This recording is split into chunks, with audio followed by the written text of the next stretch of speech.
Subscribe to our channel and press the bell icon for more updates.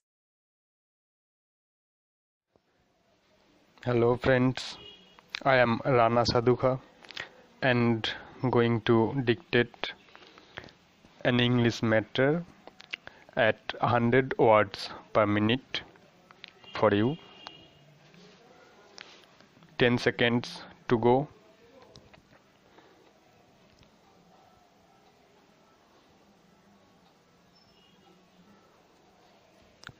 Start. I should like now to make a few observations on the budget. This budget marks a turning point in the history of our country.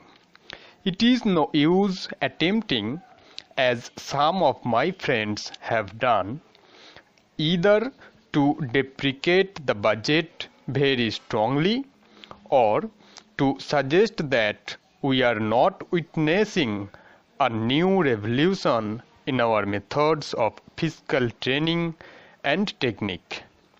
I want it to be quite clearly pointed out to my friends that we are now facing the lean years of Indian finance. Hitherto, we had revenue surpluses which were a form of public saving and which were meant to be utilized for capital development. Hereafter, this form of revenue surplus would not be available. We have therefore to find out ways and means of implementing our great program of national reconstruction at minimum cost. My point is that the deficit on revenue account would be of the order of about rupees 19 to 20 crores. Here, let me point out that I do not agree with those of my friends in the finance department who have attempted to suggest that rupees 9 or 18 crores which are obtained from Pakistan would be put to the revenue side of the budget. They are to be put on the capital side. But that does not seriously alter the trend of my argument. What I am suggesting is that we would have to be prepared for a deficit of a much higher order even on the revenue side.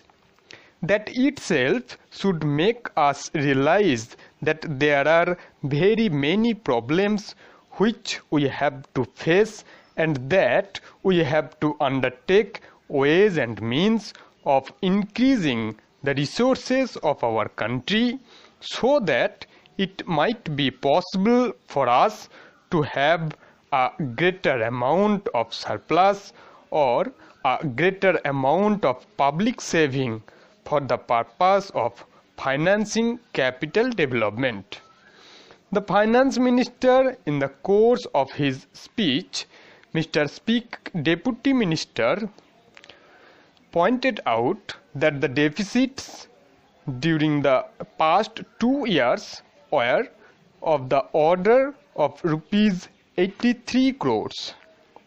I venture humbly to disagree with him because I feel that when we are talking of deficits, we must take into account the overall deficit incurred by the central government, and that would be of the order of rupees 200 crores. During the years of relatively light expenditure, we had a shortfall of about rupees 200 crores.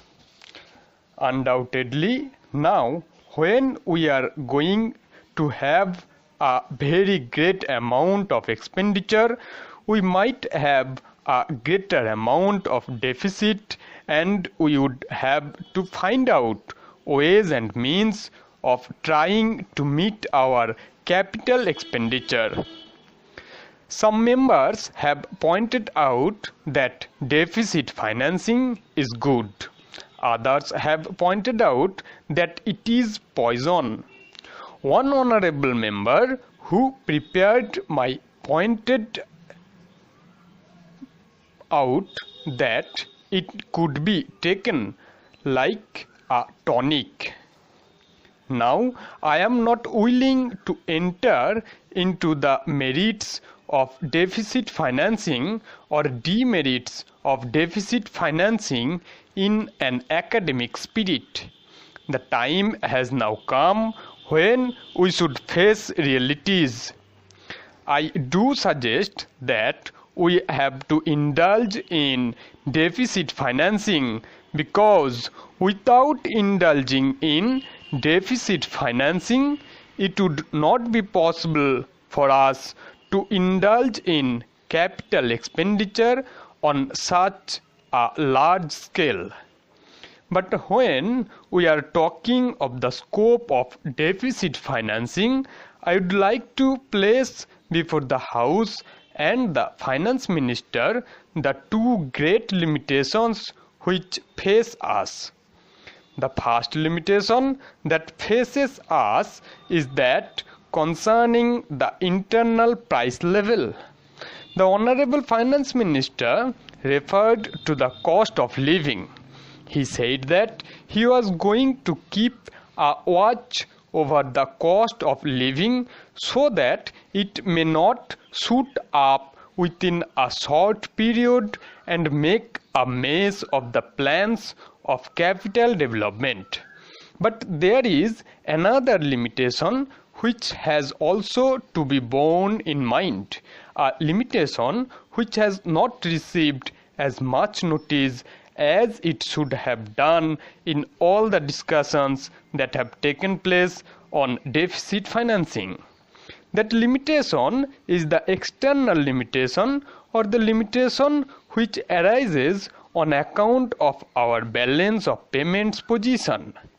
I think this is as important, Mr. Deputy Speaker, as the internal price level, and I should like to elaborate that particular point a bit more, because I feel that a time will shortly arrive when we might have either to reconsider our policy or might even have to leave the Sterling Club of which we are a member. The second serious limitation is as serious as the first. That would be the consequences of deficit financing on our balance of payments.